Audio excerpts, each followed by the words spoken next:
بوجھ کے دبے لوگوں come on to me and I will give you rest. میرے پاس آؤ میں ہی تمہیں آرام دوں گا. خدا کی شکر گزاری کرتے ہیں. آئیے کلام خدا میں سے 9ویں آیت کو دوبارہ سے دیکھتے ہیں. یہاں پہ لکھا ہے مبارک ہیں وہ جو صلح کراتے ہیں کیونکہ وہ خدا کے بیٹے کہلائیں گے. آمین. ذرا توجہ کے ساتھ بھائی محبت کے ساتھ کلام خدا کو سیکھیں. میں نے تھوڑی دیر پہلے بات کی کہ یہ جو سنڈے کا سرمن ہوتا ہے یہ ہمارے لیے بڑا قابل غور ہوتا ہے کیونکہ عام جو ہماری عبادات ہوتی ہیں اس میں ہم جو شفا کے حوالے سے بات کرتے ہیں, برکت بحالی کے حوالے سے, اور جو سنڈے کی عبادت ہوتی ہے یہ ہمارا تعلیمی سیشن ہوتا ہے. اس میں ہمیں سکھایا جاتا ہے کہ ہمیں زندگی کیسے بسر کرنی ہے خدا کے جلال کے لیے. سادہ لفظوں میں ہم یہ بھی کہہ سکتے ہیں کہ ہماری زندگی کا طریقہ کیا ہونا چاہیے, ہماری اخلاقی شریعت کیا ہے, ہمیں کن کاموں کو کرنا ہے, کن سے خدا کا کلام ہمیں منع کرتا ہے. تو میرے عزیزو جب ہم اس حوالے کو پڑھتے ہیں یہاں پہ لکھا ہے مبارک ہیں وہ جو صلح کراتے ہیں کیونکہ وہ خدا کے بیٹے کہلائیں گے.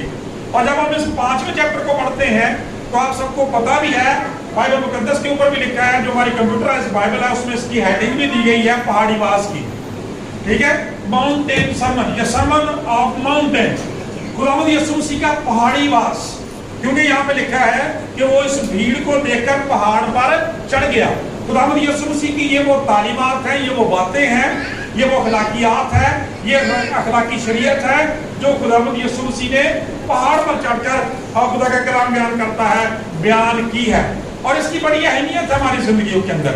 اگر آج کسی شخص سے سوال کیا جائے مسیحی شریعت کیا ہے, what is Christian law, مسیحی شریعت کیا ہے, تو اس کا جواب جو ہے مقدس متی رسول کی انجیل کے چیپٹر نمبر 5 سے لے کر 7 تک پایا جاتا ہے. بچوں دھیان سے توجہ سے ان باتوں کو سننا ہے. ٹھیک ہے, خدا کا کلام یہ بیان کرتا ہے جب ہم شریعت کو دیکھتے ہیں قرآن عہد نامہ میں تو شریعت بیسیکلی 2 طرح سے تقسیم کی جاتی تھی. ایک رسمی شریعت تھی اور ایک اخلاقی شریعت تھی. رسمی شریعت جو تھی اس کے اندر قربانیوں کا سسٹم تھا, بہت ساری رسومات کا سسٹم تھا میرے عزیزو. لیکن اس کی نسبت جو اخلاقی شریعت تھی وہ خدا کے وہ الہی قوانین تھے جن کا تعلق بنیادی طور پر ہماری عملی زندگی کے ساتھ تھا. اور جب ہم نئے عہد نامہ میں آ جاتے ہیں خدا کی شکر گزاری کرتے ہیں کہ خداوند یسوع مسیح نے ہر طرح سے دونوں طرح کی شریعت کو کامل طور پر مکمل کیا. رسمی شریعت کو ہمیشہ کے لیے کامل کر دیا, اور خدا کا کلام یہ بیان کرتا ہے جو اخلاقی شریعت ہے, اخلاقی شریعت جو ہے جن کے احکامات جو ہیں وہ ہمارے لیے اخلاقی طور پر ہیں, ہمارے لیے ضابطوں کے طور پر ہیں, اصولوں کے طور پر ہیں, قوانین کے طور پر ہیں, جو ہماری عملی زندگی سے تعلق رکھتے ہیں. خداوند یسوع مسیح نے ان کو بھی پورا کیا. رسمی شریعت کو پورا کر کے ہمیشہ کے لیے ختم کر دیا, کیونکہ تمام گناہوں کے لیے ہمیشہ کے لیے اپنی ذاتی قربانی دی. اور خدا کا کلام بیان کرتا ہے ساری اس شریعت کو ہمیشہ کے لیے کامل کر دیا, کہا اٹ از فنشڈ ناؤ. ٹھیک ہے, سب کچھ تمام ہو گیا خداوند یسوع مسیح میں. لیکن خدا کا کلام یہ بیان کرتا ہے جب ہم اخلاقی شریعت کی بات کرتے ہیں تو میرے عزیزو وہ اسی طرح سے بلکہ پہلے سے بھی زیادہ اعلیٰ معیار کے ساتھ جو ہے وہ اعلیٰ معیار کے ساتھ ہمیں دی گئی ہے. اور اس کا چھوٹا سا اندازہ آپ اس بات سے کر لیں, قرآن عہد نامہ میں ہم بیان کرتے ہیں کہ خدا کا حکم تھا تو زنا نہ کرنا, اور جب لوگ زنا کرتے تھے تو ان کو سنسار کیا جاتا تھا, گواہوں کی موجودگی میں ان کا گناہ جانا جاتا, سنسار کر دیا, مار دیا جاتا تھا. خدا کا کلام بیان کرتا جب تک گواہ پیش نہیں ہوتے تھے ان کے بارے میں حتمی فیصلہ نہیں کیا جا سکتا تھا, اور جب فیصلہ ہو جاتا تو پھر انہیں مار دیا جاتا, سنسار کر دیا جاتا تھا. لیکن نئے عہد نامے کا معیار کتنا اعلیٰ ہے. وہاں پہ تو کہا گیا کہ تو زنا نہ کرنا, لیکن یہاں پہ کیا ہے کہ خدا کا کلام بیان کرتا ہے کہ تم میں سے جب کوئی مرد یا کوئی عورت کسی مرد یا عورت پر بری نیت سے بھی دیکھتے ہیں تو وہ اپنے دل میں وہ فعل کر چکے. تو دیکھیں کتنا اعلیٰ معیار خدا کا کلام دیا ہے. خدا کا کلام بیان کرتا ہے کہ بدی کا منصوبہ بھی گناہ ہے. یہ نئے عہد نامہ کی تعلیم ہے. سو پہلی بات جو ہے ہم کہہ سکتے ہیں میرے عزیزو کہ جس طرح سے خدا نے پرانے عہد نامہ میں کوہ سینا پر اپنی پہلی شریعت دی تھی بزرگ موسیٰ کی, خدا کا کلام بیان کرتا ہے بزرگ موسیٰ خدا کے پاس گئے اور پھر 10 کمانڈمنٹس اور باقی ساری شریعت لے کر لوٹے. لیکن خدا کا کلام بیان کرتا ہے جب شریعت دی گئی تو وہاں پہ بڑی گرجیں تھیں, وہاں پہ بڑا شور تھا, وہاں پہ بڑا خوف تھا, ایک حد بندی کر دی گئی کہ لوگ اس سے آگے نہ جا سکیں.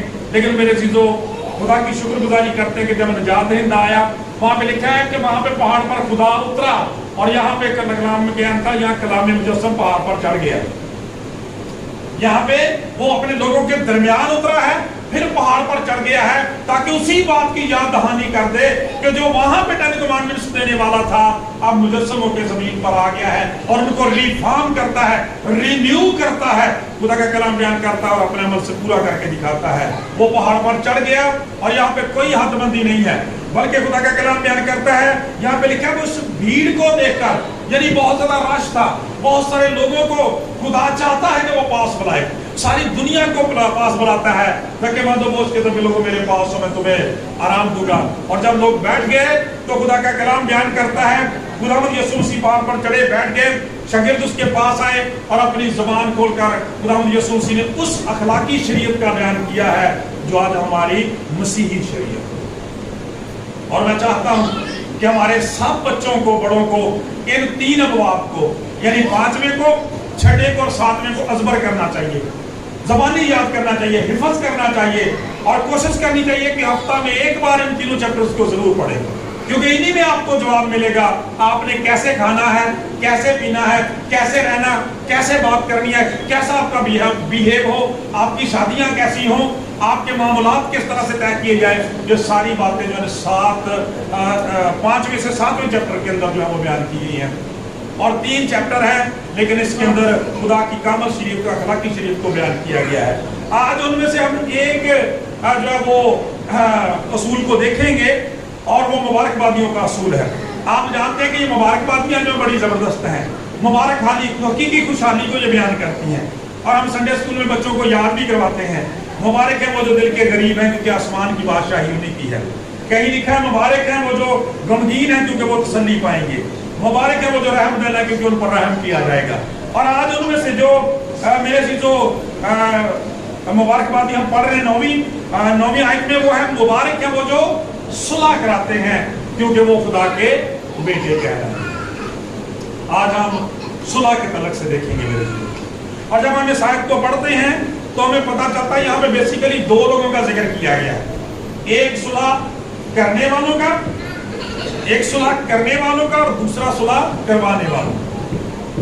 جب ہم اس حوالے کو پڑھتے ہیں مبارک ہیں وہ جو صلح کراتے ہیں کیونکہ وہ خدا کے بیٹے ہیں، ظاہر سی بات ہے جب صلح کرواتے ہیں تو پھر وہ لوگ بھی تو موجود ہیں نا جو صلح کرتے ہیں۔ آج ہم کلام خدا میں سے دیکھیں گے میرے عزیزوں کہ صلح کی ہماری زندگی میں کیا اہمیت ہے، صلح کی ہماری زندگیوں کے اندر کیا اہمیت ہے۔ میں نے آپ کو بتایا تھا، آپ کو بتایا ایک دفعہ کہ اگر کرسچینٹی کا دوسرا نام لیا جائے تو وہ لو ہے، محبت ہے۔ میرے عزیزوں خدا کا کلام بیان کرتا خدا محبت ہے، اس کے بیٹے میں خدا نے اپنی محبت کا اظہار کیا ہے۔ لکھا ہے خدا نے دنیا سے ایسی محبت رکھی کہ اپنا اکلوتا بیٹا بخش دیا تاکہ جو کوئی اس پر ایمان لائے وہ ہلاک نہ بلکہ ہمیشہ کی زندگی پائے۔ صلح کی ہماری زندگیوں میں کس قدر اہمیت ہے میرے عزیزوں۔ صلح کیا ہوتی ہے؟ صلح میرے عزیزوں ری یونین ہوتی ہے، دوبارہ سے میل ملاپ ہوتا ہے۔ صلح کی ضرورت کہاں ہوتی ہے؟ یہاں ناراضگی آ جاتی ہے، یہاں شکنجی آ جاتی ہے، لوگ ایک دوسرے سے دور ہو جاتے ہیں، لوگ جدا ہو جاتے ہیں، ایک دوسرے سے منہ موڑ لیتے ہیں۔ خدا کا کلام بیان کرتا ہے خدا جو امن کا بانی ہے، پرنس آف پیس جو سلامتی کا شہزادہ ہے، وہ آج بھی خاندانوں کے اندر، دنیا کے اندر امن چاہتا ہے۔ اور اس کا ثبوت آپ کلام مقدس میں سے اس بات سے دیکھ لیں کہ جب خداوند یسوع مسیح پیدا ہوئے تو آپ کو یاد ہے کہ فرشتوں کی گروہ نے کیا گیت گایا تھا؟ یا عالم بالا پر خدا کی تمجید ہو اور زمین پر جن آدمیوں میں سے خدا راضی ہے، جن آدمیوں میں سے خدا راضی ہے ان میں صلح۔ اور پھر خدا کے کلام میں ہم یہ پڑھتے ہیں کہ خدا نے اپنے بیٹے کو دنیا میں بھیجا ہی اس لیے تھا، بھیجا ہی اس لیے تھا کہ وہ خدا کے ساتھ انسان کی صلح کرائے، خدا کے ساتھ انسان کی صلح کرائے۔ اور آپ جانتے ہیں کہ یہ صلح کرانے کی پاداش میں اس کے بیٹے کو پھولوں کی کوئی سیدھ نہیں ملی، پھولوں کی سیدھ نہیں ملی، اسے صلیب کے راستے میں سے گزرنا پڑا ہے میرے عزیزوں۔ صلح کروانے کے لیے بیٹے نے اپنی جان تک کا فدیہ جو ہے نذرانہ جو پیش کیا ہے، تب خدا کے ساتھ یہ صلح جو ہے وہ ممکن ہو سکتی ہے میرے عزیزوں۔ اس لیے کسی نے بڑی خوبصورت بات کہی ہے، میں نے پچھلی دفعہ بھی شاید آپ سے بات کی تھی کہ صلیب کو گھر میں کیوں رکھا جاتا ہے؟ آپ کو یاد ہوگا پچھلی دفعہ ہم نے معافی کے تعلق سے سیکھا تھا، کیوں بھائی ایسا ہی ہے؟ یاد ہے؟ اور بھائی یاد ہے؟ کلام توجہ کریا کرو نا، میں گلا کیوں کر دے؟ جو خدا گلا کرتا ہوئے نا تو پھر اپنی گلا بند رکھی دیا ہے، پھر ہی تو سمجھ آتی ہے۔ تو میں نے پچھلی دفعہ بھی آپ کو بتایا تھا سلیم کو گھر میں کیوں لگایا جاتا ہے؟ یہ کوئی شو پیس ہے بھائی، یہ ڈیکوریشن ہے جسٹ، ایسی کوئی بات نہیں۔ ایک لکڑی کو گھر پہ لٹکا دینے سے آپ کے گھر کی کتنی کی ڈیکوریشن ہو جائے گی؟ نہیں، یہ بات نہیں ہے میرے چیزوں۔ اور بڑی معذرت کے ساتھ کہتا ہوں کہ اکثر لوگوں نے اس طرح سے کیا ہوتا ہے، گھر میں جو سلیم لگائی ہوتی ہے اس کو کبھی صاف بھی نہیں کیا ہوتا اور پتہ بھی نہیں ہوتا، اس کی طرف دوبارہ سے دیکھا بھی نہیں جاتا۔ نہیں میرے چیزوں، ایسے نہیں، بلکہ جب ہم کلام خدا میں سے دیکھتے ہیں تو کلام خدا بیان کرتی کہ یہ سلیم اپنے اندر مکاشفہ رکھتی ہے، یہ سلیم جو ہے اپنے اندر پیغام رکھتی ہے، کیونکہ لکھا ہے سلیم کا پیغام ہلاک ہونے والوں کے نزدیک تو بیوقوفی ہے، مگر ہم نجات پانے والوں کے لیے خدا کی قدرت ہے۔ لہٰذا رات بھی ہم کلام خدا میں سے جب اس طرح سے سیکھ رہے تھے، سلیم اس لیے گھر میں لگائی جاتی ہے کہ جب کوئی آپ کو دکھ دیتا ہے، آپ کو ستاتا ہے، تو آپ سلیم کی طرف دیکھیں کہ ہمارے نجات دہندہ کو بھی ستایا گیا، اس کو بھی گالیاں دی گئی تھی، اسے بھی برا بلا کہا گیا تھا، اسے بھی کانٹوں کا تاج پہنایا گیا تھا۔ ہم اس سلیم سے تقویت پائیں، حوصلہ پائیں، جرت پائیں۔ سلیم نمونہ ہے، راستہ ہے، پیغام ہے، نشان ہے فتح مندی کا میرے عزیزو۔ کبھی ہمارے والد دل میں سیکھیں کہ خدا نے ایک بڑا زبردست میسج خدا کے خادم کو دیا کہ سلیپیں بولتی ہیں، تو آنے والے ہم دنوں میں دیکھیں گے ہم اس میسج کو بھی۔ سو خدا کا کلام یہ بیان کرتا ہے کہ سلیم گھر میں اس لیے لگائی جاتی ہے کہ آپ اس سے رہنمائی لے سکیں۔ جو شخصیت اس کے اوپر لٹکی، جس نے اس پر ہمارا فدیہ دیا، جو مردوں میں سے زندہ ہوئی، عبدالعباد زندہ ہے، اس کے کلام کو، اس کے پیغام کو، اس کی محبت کو، اس کی برداشت کو جان سکے میرے عزیزو۔ جب لوگ ہمیں تنگ کریں تو ہم اس سے تقویت پائیں، اس سے ہمیں زور ملے کہ یہ ہمارے نجات دہندہ کی سلیم ہے، جو ہمارے لیے مکاشفہ ہے زندگی کا، برکت کا، بحالی کا، ریسٹوریشن کا اور دوسروں کی معافی کا۔ خدا کے کسی خادم نے بڑی خوبصورت بات کہی، اس نے کہا کہ سلیم کے دو حصے ہیں، جو حصہ سامنے والا ہے اوپر سے نیچے کو ہے، نیچے سے اوپر کو ہے، بیسیکلی یہ خدا کی اور انسان کی صلح کا مکاشفہ ہے۔ سلیم کا نیچے والا حصہ جو ہے اوپر کو جاتا ہے اور اوپر سے نیچے کی طرف آتا ہے۔ جب آپ اوپر سے دیکھتے ہیں نیچے کی طرف تو پتہ چلتا ہے خدا کی انسان کے ساتھ صلح ہے۔ جب انسان اپنی آنکھوں کو اٹھاتا ہے تو انسان کی خدا کے ساتھ صلح ہے، اور جب آپ اس کے دوسرے حصے کو دیکھتے ہیں جو دوسری طرف کو ہے تو خدا کا کلام بیان کرتا ہے، اس کا مطلب ہے کہ انسان کی انسان کے ساتھ صلح ہے۔ پریز دی لارڈ، ہاللیلویہ، زوردار تالیاں لگائیں۔ یہ دونوں بازو جو ہیں یہ انسان کے انسان کے ساتھ صلح گزار کرتے ہیں، اور پھر یہ کھلے ہوئے بازو آج بھی ایمان رکھتے ہیں، آج بھی آواز دیتے ہیں، آج بھی پکارتے ہیں تھکے ماتوں بوجھ کے دبے لوگوں میرے پاس ہو میں تمہیں آرام دوں گا۔ آج بھی یہ کھلی ہوئی سلیم بتاتی ہے کہ خدا کے بازو کھلے ہوئے ہیں، جس طرح سے مصرف بیٹے کے باپ کے بازو کھلے ہوئے تھے، جب وہ واپس آیا تو ریسٹور کر دیا گیا، بحال کر دیا۔ سلیم کو لکڑی کا ٹکڑا مت سمجھے، یہ پوری بائبل کا خلاصہ ہے ہمارے سامنے، یہ زور ہے ہمارا، یہ قوت ہے، یہ قدرت ہے زندہ خدا کی۔ خدا کا کلام بیان کرتا ہے صلح کا اس پر درس دیا گیا، اور خدا کے بیٹے کی میں بات کر رہا تھا کہ اس لیے بھیجا گیا کہ خدا کی انسان کے ساتھ اور انسان کی خدا کے ساتھ صلح کرا دے، کیونکہ باغ میں جو گناہ کیا اس کی وجہ سے وہ رفاقت، وہ شراکت جو خدا کے ساتھ انسان کی تھی وہ ٹوٹ گئی، اور یسوع مسیح کے وسیلہ سے وہ دوبارہ سے بحال کی گئی، اور پھر اس اچھی اخلاقی شریعت کے وسیلہ سے خداوند یسوع مسیح نے، خدا کا کلام بیان کرتا ہے، انسان کی انسان کے ساتھ صلح کروا دی ہے اور اس بات کا حکم دیا ہے۔ اس لیے رسول اعظم اپنے خطوط میں بارہا اس بات کا ذکر کرتے ہیں کہ خدا نے مسیح میں سے ہو کر دنیا کے ساتھ ملاپ کر لیا، یعنی میل ملاپ، صلح کر لی، اور صلح اور میل ملاپ کا پیغام ہمیں سونپ دیا ساری دنیا کے اندر، اس لیے کہ خدا محبت کرنے والا خدا ہے، وہ کسی کی ہلاکت نہیں چاہتا۔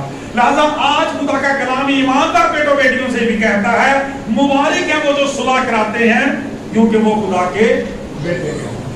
آج دنیا میں ہر شخص مبارک ہونا چاہتا ہے، باپ برکتوں میں مبارک میں نا کیا ہوتا ہے؟ باپ برکت، بلیسڈ۔ اور ہمارے باپ کو بھی تو یہ کہا گیا تھا نا، باپ ابراہیم کو، کہ تو میرے حضور چل اور کامل ہو۔ خدا کا کلام کہتا ہے جو تجھے برکت دے گا میں اسے برکت دوں گا، جو تجھے پر لعنت کرے گا میں اس پر لعنت کروں گا۔ اور ساتھ ہی اس کو کہا کہ تو میرے حضور چل اور باعث برکت ہو، میں تجھے برکت دوں گا، میں تجھے برکت دوں گا اور تو دو لوگوں کے لیے باعث برکت ہو۔ آج خدا کا کلام بیان کرتا ہے اگر ہم باعث سے برکت ہونا چاہتے ہیں، بابرکت ہونا چاہتے ہیں، تو ہماری زندگیوں کے اندر صلح کا عنصر بہت زیادہ ضروری ہے۔ کیوں؟ جیسے میں نے تھوڑی دیر پہلے کہا کہ صلح جو ہے اس بند کو توڑ دیتی ہے، اس محبت کو ختم کر دیتی ہے جس کے لیے خدا کے بیٹے نے جان دی اور ہمیں بلایا ہے۔ خدا کا کلام ہمیں یہ بیان کرتا ہے معاشرتی سطح پہ، خاندانی سطح پہ ہمارے درمیان اکثر ناراضگی ہو جاتی ہے، لیکن خداوند چاہتا ہے کہ اس کو صلح سے بدلا جائے۔ اور اس میں کریکٹر بیان کیا گیا ہے کہ صلح کرانے والے جو ہیں وہ مبارک ہیں، وہ خدا کے بیٹے کہلاتے ہیں۔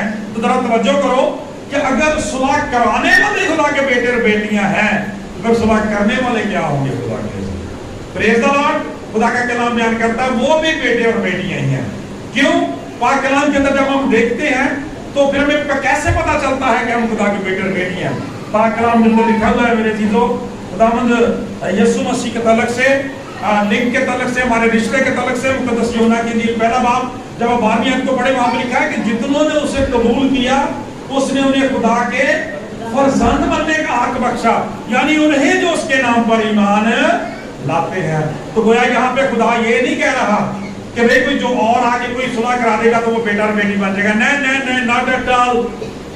انڈرسٹینڈ کریں، خدا کا کلام یہ کہہ رہا ہے کہ چونکہ تم بیٹے ہو، چونکہ تم بیٹے اور بیٹیاں ہو، لہذا صلح کروانا تمہارا فرض بنتا ہے۔ خدا تم سے توقع کرتا ہے کہ صلح رکھو بھی اور صلح کرواؤ بھی دوسروں کے درمیان۔ اس لیے میرے عزیزو، خدا کا کلام جو ہے وہ چاہتا ہے کہ اگر ہم مبارک ہونا چاہتے ہیں تو ہمیں صلح کرنے کی اور صلح رکھنے کی ضرورت ہے۔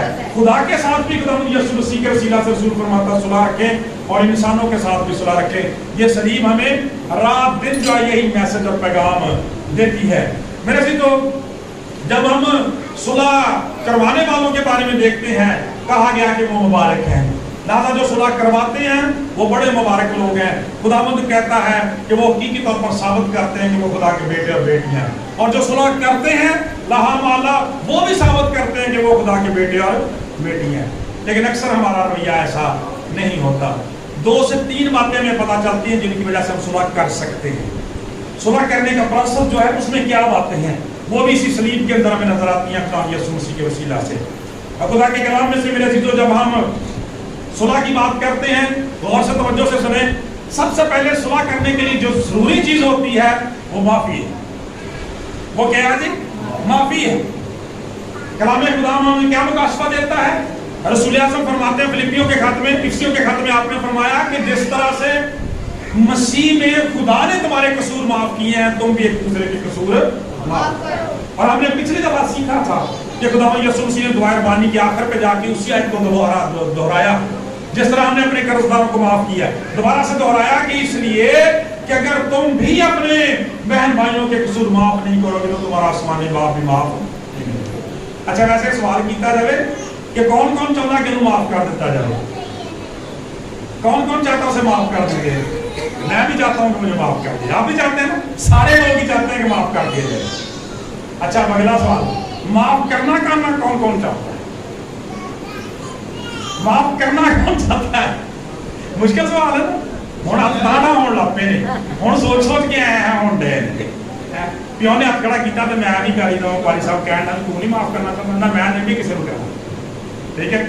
بہرحال میں اپنی گواہی ضرور دے سکتا ہوں کہ میں ہمیشہ کوشش کرتا ہوں کہ معاف کروں، کیونکہ میں اس بوجھ کو لے کے چل نہیں سکتا۔ پچھلی دفعہ ہم نے سیکھا تھا نا کہ نامعافی کا گناہ یہ بوجھ ہے انسان کے اوپر، دل کے اوپر، اور ڈاکٹر صاحب نے ثابت کیا تھا کہ یہ ڈپریشن کا مرض جو ہے نا وہ اسی وجہ سے ہوتا ہے، ٹھیک ہے۔ شوگر کا پرابلم اور یہ جو آپ کا B P ups and Downs ہوتا ہے اس میں اس کا بھی حصہ ہوتا ہے۔ ہم گرج کو، ہم دوسروں کے خلاف نفرت کو پالتے رہتے ہیں اپنے ذہن میں بوجھ کے ساتھ۔ مسیحی ایسا نہیں کرتا، وہ سارے گرج کو، سارے بوجھ کو دبا کے رکھ دیتا ہے، ٹھیک ہے۔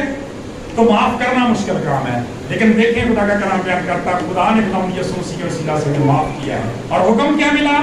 جس طرح سے تمہیں معافی ملی ہے تم بھی معاف کرو۔ پہلی چیز جو صلح کے لیے کیا ہے بھائی؟